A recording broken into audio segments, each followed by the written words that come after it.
ప్రభు నామానికే మహిమ కలుగునుగాక.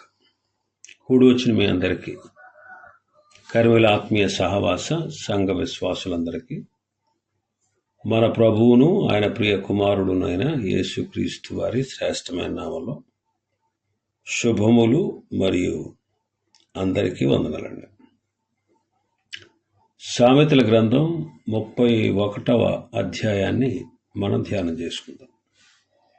సామెతలు 31వ అధ్యాయం. ఇందులో ఉన్న ముఖ్య అంశం ఏంటంటే జ్ఞానము వలన కలిగే పవిత్రత.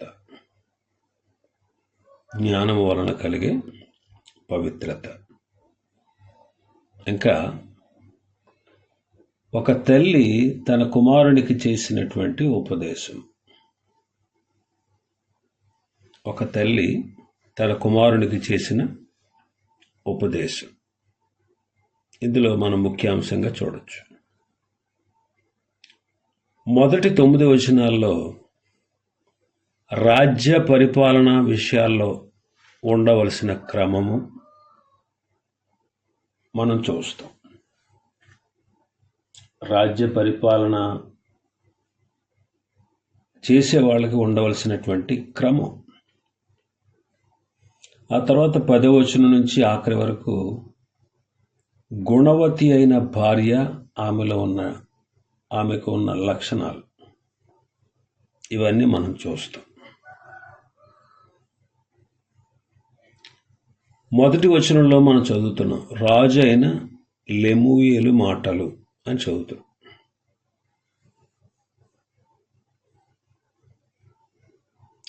లెమూయేలు అనేటువంటి మాట, ఈ పేరు, ఈ ప్రస్తావన బైబిల్లో మరెక్కడా లేదు. లెమూయేలు అంటే దేవునికి చెందిన లేదా దేవునికి అంకితమైన అని అర్థం. లెమూయేలు అంటే దేవునికి చెందిన లేదా దేవునికి అంకితమైన అని అర్థం. అందువలన రాజైన లెమూయేలు అంటే సొలొమోను అయి ఉంటాడు అని చాలామంది బైబిల్ పండితులు తలస్తారు. మరి లెమూయేలు అనేటువంటి రాజు ఇశ్రాయేలీల్ని ఎక్కడా పరిపాలించినట్టు లేదు. రాజుల చరిత్రలు మనం చూస్తే బహుశా వేరే పట్టణానికి లేదా వేరే దేశానికి రాజు అయి ఉండాలి. బైబిల్లో మాత్రం అతని ప్రస్తావన ఇంకెక్కడా లేదు. కానీ చాలామంది బైబిల్ పండితులు లెమూయేలు అంటే రాజైన సొలొమోను అయి ఉంటాడు అని తలస్తారు. అతని తల్లి బత్షెబా అని కొందరి అభిప్రాయం. మరి ఇలాంటి ఊహ వలన బత్షెబా తన కుమారుణ్ణి ఎంత జాగ్రత్తగా రాజుగా ఉండుటకు పెంచెనో మనం గ్రహించుకోవాలి. ఒకవేళ ఆమె అయితే తన కుమారుని ఎంత జాగ్రత్తగా పెంచిందో మనకి ఈ అధ్యాయం చదివితే గ్రహింపులోనికి వస్తుంది. సమూయేలు 2వ గ్రంథం 12వ అధ్యాయంలో ఈ సొలొమోను ప్రస్తావన ప్రారంభమవుతుంది. అతని తల్లి అతనికి ఉపదేశించిన దేవోక్తి అంటున్నాడు మొదటి వచనంలో. అతని తల్లి అతనికి ఉపదేశించిన దేవోక్తి. 30వ అధ్యాయం మొదటి వచనంలో కూడా మనం దేవోక్తి అనే దాని గురించి మనం కొంత వివరణ తెలుసుకున్నాం. తల్లి తన పిల్లలను దేవునికి సమర్పించి వారికి దేవుని గురించిన సత్యాన్ని నేర్పే అమ్మ యొక్క విలువను ఎవ్వరూ లెక్కగట్టలేరు. తన పిల్లలను దేవునికి సమర్పించి వారికి దేవుని గురించిన సత్యాన్ని నేర్పేటువంటి తల్లి విలువను ఎవ్వరూ కూడా లెక్కగట్టలేరు.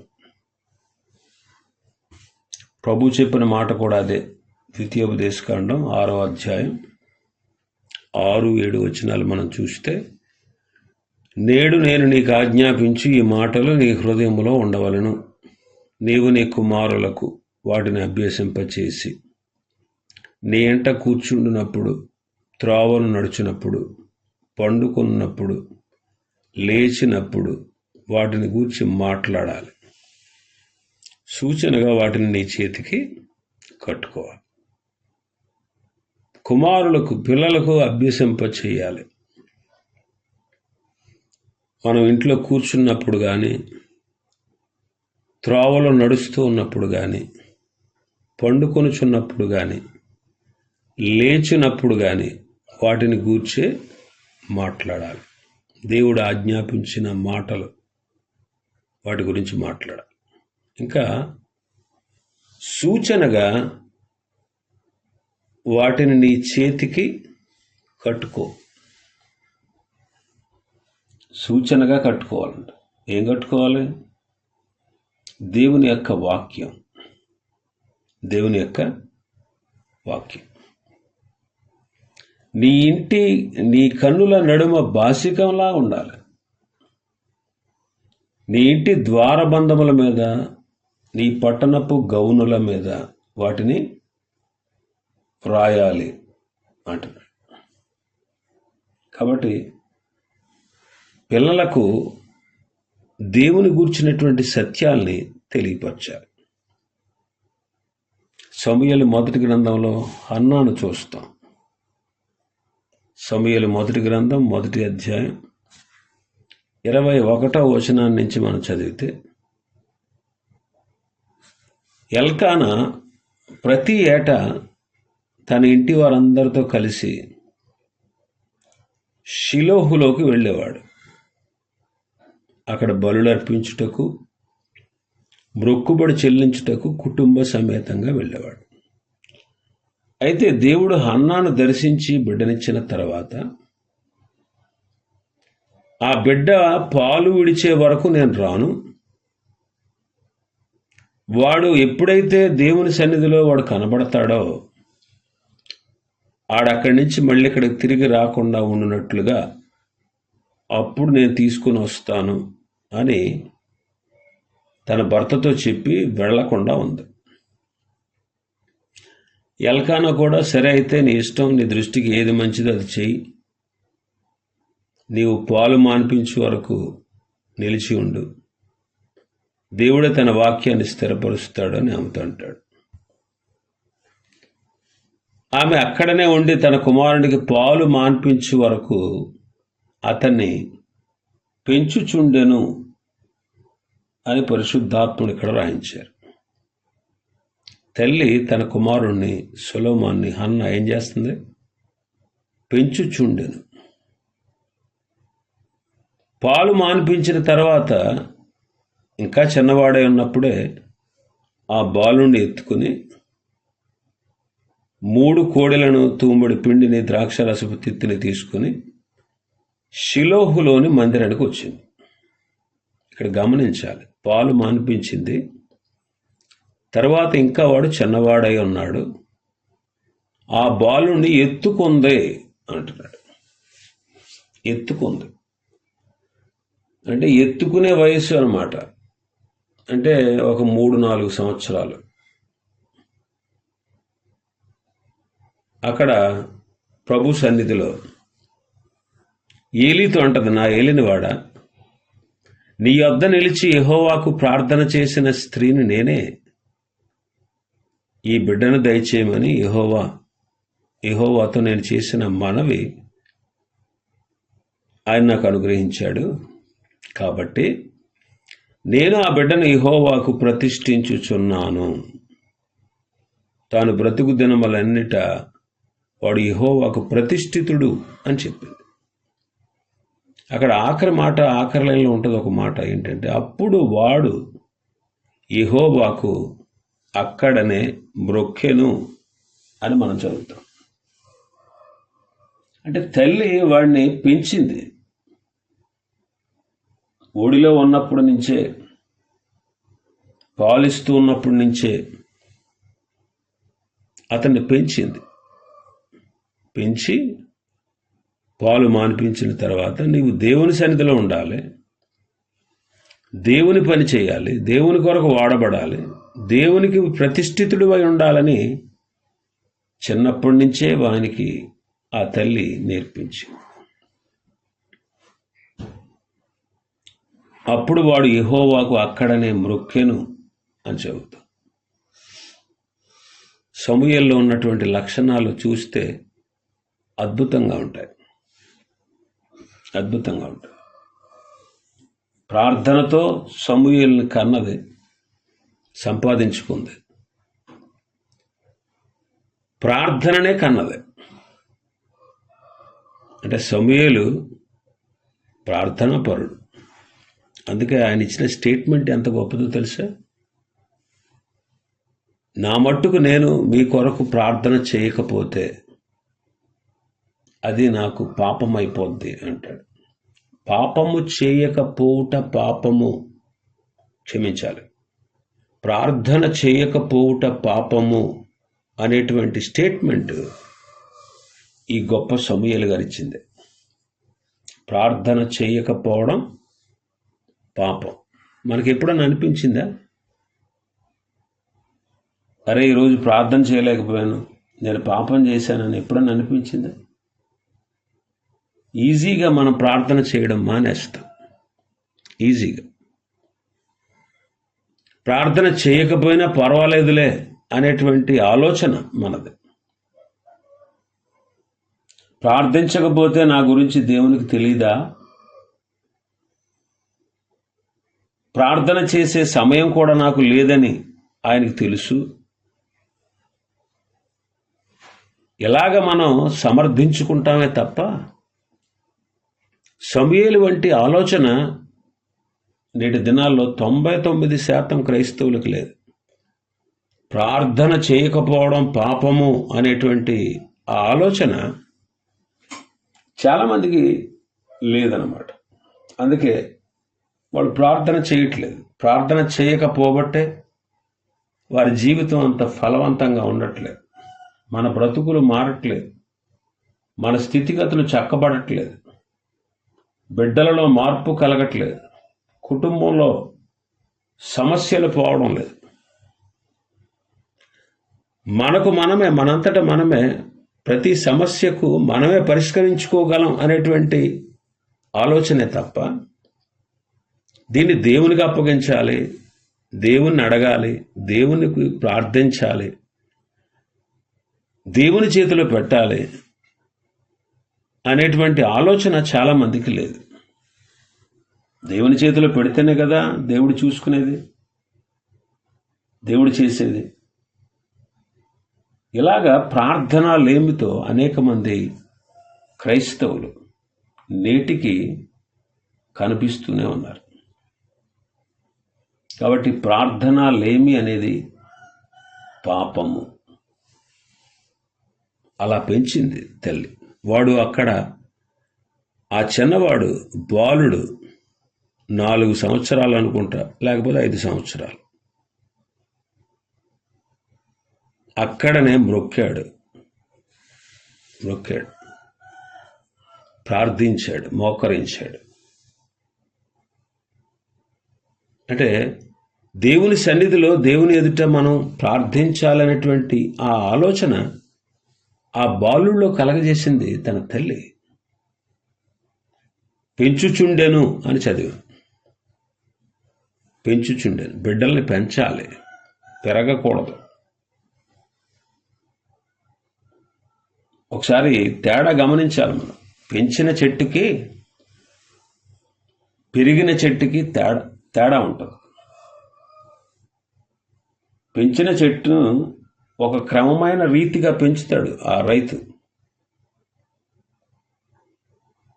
దాన్ని సవరిస్తాడు, దాన్ని తిన్నగా ఎదిగేటట్టు చేస్తాడు. భవిష్యత్తులో దాన్ని కొట్టేయాల్సిన అవసరత, నరకవలసిన అవసరత ఉండదు. కానీ పెరిగిన దాన్ని, అడ్డదిడ్డంగా పెరిగిపోయినటువంటి చెట్టుని ఖచ్చితంగా ఒక దినాన ఎప్పుడు అడ్డొస్తుంది, దాన్ని అప్పుడు నరికి అవతల పాడేయాలి. కాబట్టి పెరగనివ్వకండి. పెరుగుతారులే అని వదిలేయకండి పిల్లల్ని. పెంచడం మన బాధ్యత. ఎందుకంటే దేవుడు ఇచ్చాడు బిడ్డల్ని. వివాహం యొక్క ఉద్దేశం ఏంటో తెలుసా? వివాహం యొక్క ఉద్దేశాలు కొన్ని ఉన్నాయి. అందులో ఒక ఉద్దేశం ఏంటంటే పుట్టిన పిల్లల్ని వారు దేవుని తెలుసుకునేటట్లుగా, దేవుణ్ణి ఎరిగేటట్లుగా, వాళ్ళు భయభక్తుల్లో పెరిగేటట్లుగా, వాళ్ళు దేవుని చేతిలో వాడబడేటువంటి పాత్రలుగా సిద్ధమయ్యేటట్లుగా తల్లిదండ్రులు వివాహ వ్యవస్థలో ఇదొక భాగం. పిల్లల్ని పెంచడం. వాళ్ళు పెరుగుతారులే, వాళ్ళు మంచోళ్ళు, ఏం పర్లేదు, నా పిల్లలు చాలా మంచోళ్ళు అని గుడ్డిగా నమ్మకండి. వాళ్ళకి బోధించాల్సింది బోధించాలి, చెప్పాల్సింది చెప్పాలి, హెచ్చరించాల్సిన విషయంలో హెచ్చరించాలి, గద్దించాల్సిన విషయంలో గద్దించాలి, బుద్ధి చెప్పాల్సిన విషయంలో బుద్ధి చెప్పాలి. మార్పు కొరకు, వాళ్ళ మార్పు కొరకు అవసరమైతే కొన్నిసార్లు శిక్షించాలి.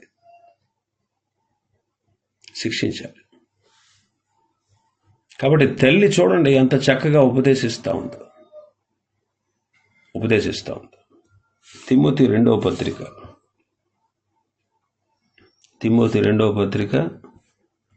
1వ అధ్యాయం 5వ వచనం.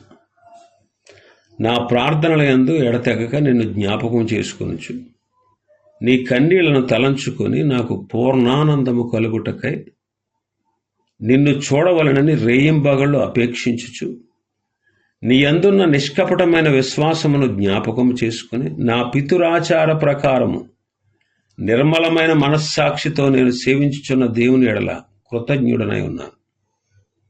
ఆ విశ్వాసము మొదట నీ అవ్వ అయిన లోయలోను నీ తల్లి అయిన యునీకేలోను వసించెను. అది నీ యందు సహా వసించుచున్నదని నేను రూఢిగా నమ్ముచున్నాను. అందుకే నేను నీ మీద హస్త నిక్షేపణ చేశాను.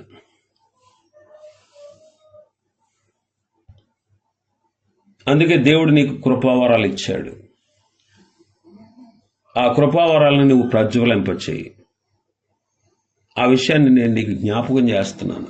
పౌలు గారు చూడండి తిమోతితో మాట్లాడుతూ, తిమోతి యొక్క తల్లి, తిమోతి యొక్క అవ్వ, వీళ్ళిద్దరూ కూడా విశ్వాసం కలవారు. తిమోతి తండ్రి అన్యుడు, తల్లి తిమోతిని విశ్వాసంలో పెంచింది.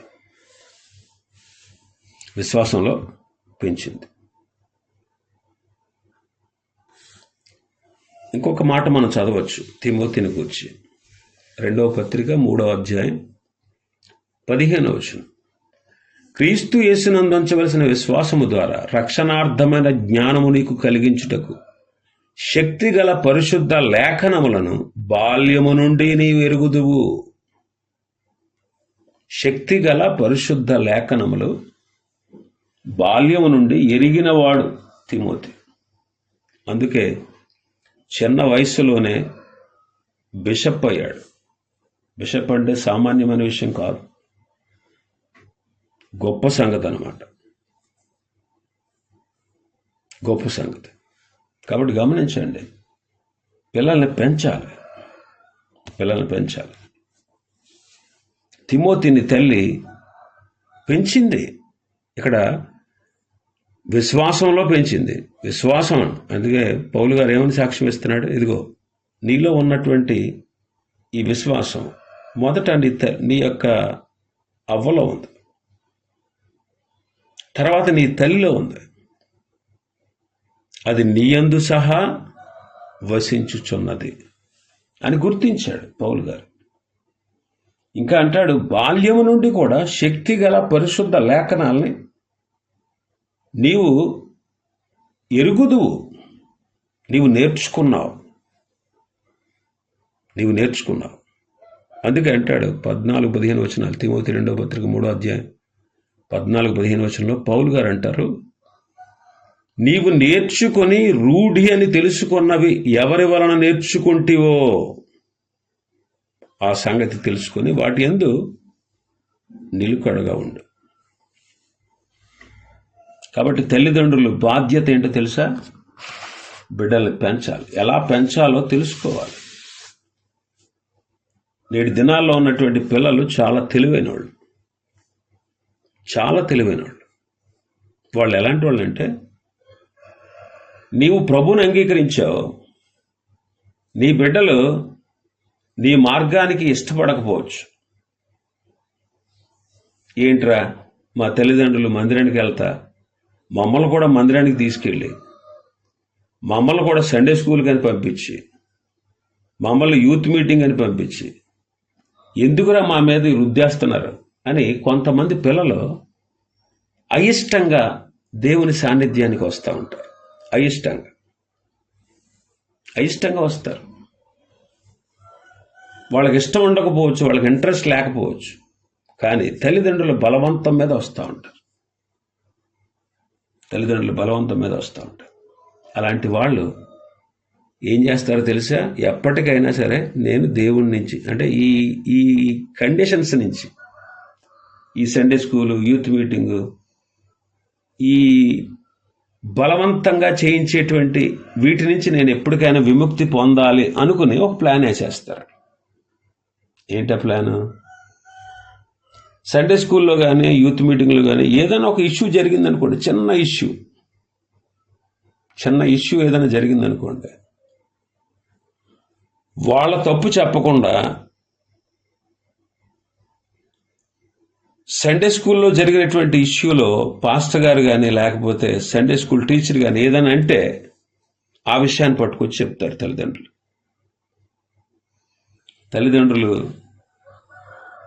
అప్పుడు వెంటనే ఏమవుతుంది? నా పిల్లోడిని ఎందుకు ఎలా అనాలి, నా కుమార్తెను ఎందుకు ఎలాగ అనాలి అని ఒక రకమైన బాధ కలుగుతుంది. ఆ బాధతో, ఒరే నీకు ఇష్టమైతే వెళ్ళరా, లేకపోతే మానే, ఏమ్మా నీకు ఇష్టమైతే వెళ్ళు, నీకు ఇష్టం లేకపోతే మానే అని మన చేత అనిపిస్తారు. అది వాళ్ళకి అవకాశం కుదురుతుంది. ఆ అవకాశాన్ని ఆసరా చేసుకుని వాళ్ళు క్రమక్రమంగా దేవునికి దూరం అయిపోతారు. నీకేమో పాస్టర్ మీద, సండే స్కూల్ టీచర్ మీద కాస్త బాధ కలుగుద్ది, కష్టం కలుగుద్ది. నీ పిల్లడు బాధపడటం చూసి ఎందుకులే అని చెప్పి వాడిని, ఆ అవకాశాన్ని ఎప్పుడైతే ఇస్తావో నీ బిడ్డకి, ఖచ్చితంగా అప్పటి నుంచి వాడు అపవాది చెరలోకి వెళ్ళిపోతాడు. క్రమక్రమంగా దేవునికి దూరం అయిపోతాడు. అది వాళ్ళ ప్లాను. దానికి తోడు సాతాను యొక్క తోడ్పాటు. ఇలాగ నీ బిడ్డలు పతనానికి వెళ్ళిపోయే ప్రమాదం ఉంది. మా చిన్నతనంలో సండే స్కూల్కి పంపించేవారు. మాకు ఇష్టం ఉండేది కాదు, నాకు అసలు ఇష్టం ఉండేది కాదు. అత్తమాను సండే స్కూల్ అంటారేంటి, కంఠద వాక్యం రాసుకెళ్ళాలంట, కంఠద వాక్యం చదివి అప్పచెప్పాలంట, ఏంటో మమ్మల్ని చంపుతున్నారు పట్టుకుని అని చెప్పి ఒకరోజు మేము వెళ్ళకపోతే, వెళ్ళి కంఠద వాక్యం అప్పగించకపోతే మా టీచర్ గారు, సండే స్కూల్ టీచర్ గారు కొట్టింది. ఇంటికి వచ్చిన తర్వాత మా అమ్మతో చెప్పాను, సండే స్కూల్ టీచర్ గారు మమ్మల్ని కొట్టింది, మేము రేపు వారం నుంచి సండే స్కూల్కి వెళ్ళాం. మేము చదవకపోతాం, ఒకసారి ఖాళీ లేదు, ఊరు వెళ్ళాం, అమ్మమ్మ వాళ్ళ ఇంటికి వెళ్ళాం. వచ్చిన తర్వాత సండే స్కూల్లో వాక్యం ఏంటో మాకు తెలియదు, అందుకు మమ్మల్ని కొట్టింది. నువ్వు అడుగుతావు అడగవా అంటే మా నాన్నగారితో చెప్తే మా నాన్నగారు అన్నాడు, రేపు వారం నేను ఖచ్చితంగా ఆవిడని అడుగుతాను, మీరేం బాధపడకుండా. మేము మంచి జోష్లో ఉన్నాం. ఎలాగైనా సరే సండే స్కూల్ దుమ్ము దులిపేస్తాడు టీచర్ గారిని, ఎలాగైనా ఆవిడ తిట్టేస్తాడు, ఇక మా జోలికి రాదు, మేము ఎలాగొన్నా పర్వాలేదు అనుకుని ఆ రోజు కూడా కంఠత వాక్యం నేర్చుకోకుండా వెళ్ళిపోయారు. వెళ్ళేటప్పుడు మా నాన్నగారికి గుర్తు చేశాం, సండే స్కూల్ టీచర్ గారితో మీరు మాట్లాడతానన్నారు కదా, మీ సండే స్కూల్ జరుగుతుంది, మమ్మల్ని నిలబెట్టింది, నేను వాక్యం చెప్పలేదు, అందుకు నన్ను నుంచోబెట్టింది. ఆయన వచ్చాడు ఇలాగా, చాలా సంతోషంగా ఉంది నాకు. మొత్తం మీద నన్ను కూర్చోబెడద్దలే టీచర్ గారు, అనవసరంగా సండే స్కూల్లో నుంచోబెట్టింది అందరి ముందు అనుకుంటున్నాను. ఆయన అన్నాడు వచ్చి, టీచర్ గారు, సిస్టర్ గారు, మా అబ్బాయిలు కంఠత వాక్యం అప్పచెప్పకపోయినా, మీ మాట వినకపోయినా, మీరు చెప్పినట్టు చేయకపోయినా చిత్తగొట్టేయండి, నేను మిమ్మల్ని ఏమన్నా, మీకు పూర్తి స్వేచ్ఛనిచ్చాం, మా బిడ్డలు భక్తులు ఎదగడమే మాకు ముఖ్యం అన్నాడు. ఇక ఏం చేయాలో మాకు పాలిపోలే. మొత్తం మీద నయానో భయానో ఇలాగన్నారు కదా ఆయన. ఇక టీచర్ గారు బాదుడి మొదలెడితే ఆవిడకి అసలే కోపం ఎక్కువ, అంటే కఠినంగా ఉండేదన్నమాట. కోపం కాదు కానీ కఠినంగా ఉండేది. కఠినంగా లేకపోతే బాగుపడు. ఆవిడ హయాంలో సండే స్కూల్లోకి వెళ్ళినటువంటి మేము అందరం కూడా బాగుపడ్డాం. మా తల్లిదండ్రులు మమ్మల్ని మానిపించేలా, మమ్మల్ని ప్రోత్సహించి పర్లేదు నేను చెప్తానని చెప్పి టీచర్ని తిట్టలే, పాస్టర్ని తిట్టలే, బిడ్డల మార్పు కొరకు చేశారు. అందుకే ఈరోజు కాస్తో కోస్తో ప్రయోజనకరంగా ఉండగలుగుతాం. కాస్తో కోస్తో అంత గొప్పవాళ్ళం ఏం కాదు, కానీ మొత్తం మీద మా బతుకులు పాడైపోకుండా, నాశనం అయిపోకుండా, పతనం అయిపోకుండా, సాతాను చేతిలోకి బందీలుగా వెళ్ళిపోకుండా, నిత్య నాశనం పొందకుండా, అపవిత్రులుగా మిగిలిపోకుండా, రక్షణ పొందని జాబితాలో ఉండకుండా, నిత్య నాశనానికి నరకానికి పోయేటువంటి స్థితిలో ఉండకుండా, కాస్తో కోస్తో అంత గొప్పవాళ్ళం ఏం కాదు, కానీ మమ్మల్ని దేవుడు మా జీవితాలని, మా బతుకుల్ని మార్చాడు. మా బతుకు మారింది. మేము దేవుని బిడ్డలమయ్యాం. దేవుడిచ్చేటువంటి నిత్య సంతోషానికి పాత్రులమయ్యాం.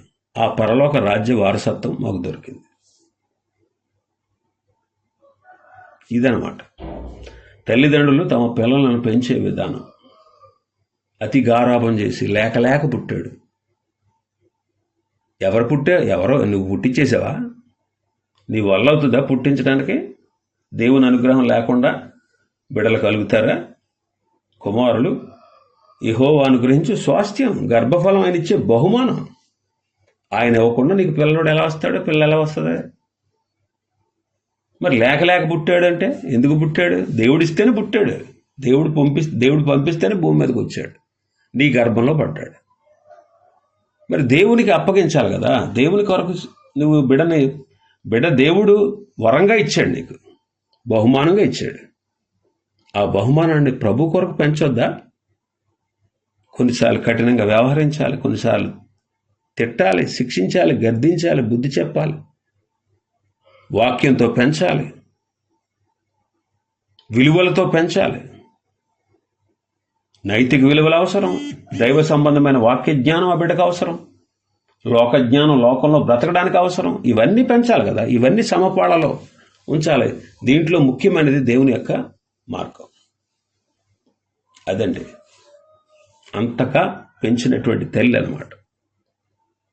కాబట్టి ఆమె ఎంత చక్కగా పెంచిందో, ఎంత చక్కగా పెంచినా కానీ ఎదిగిన తర్వాత, పెద్దోడైన తర్వాత,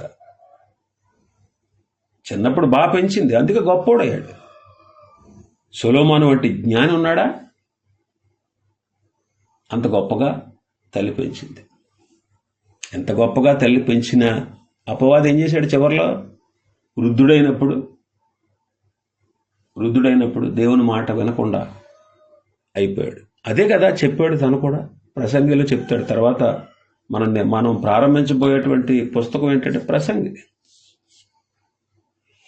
కాబట్టి ఆ రీతిగా బిడ్డలు పెంచాలి. అతి గారాబం చేసి చెడగొట్టకూడదు. నీ బిడ్డలకి నీ మీద ప్రేమ ఉంటుంది, లేదని నేను చెప్పను, ఉండకూడదని అన్నాను.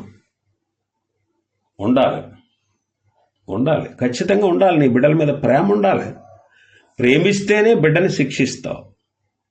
నువ్వు ప్రేమించకపోతే బిడ్డని శిక్షించలేవు. ప్రేమతో పాటే శిక్ష కూడా ఉంటుంది. ఆ విషయాన్ని మనం గుర్తించాలి, గమనించాలి. చాలా విషయాలు ఉన్నాయి ఈ అధ్యాయంలో. మొదటి వచనంలోనే మనం ఆగాం. ప్రభు చిత్తమైతే రేపటి దినం మరికొన్ని విషయాలు ఈ అధ్యాయంలో నుండి మనం ధ్యానం చేసుకుందాం. దేవుడి వర్తమాన వాక్యాన్ని మన వెనికిడిలో ఆశీర్వదించును గాక. ఆమేన్.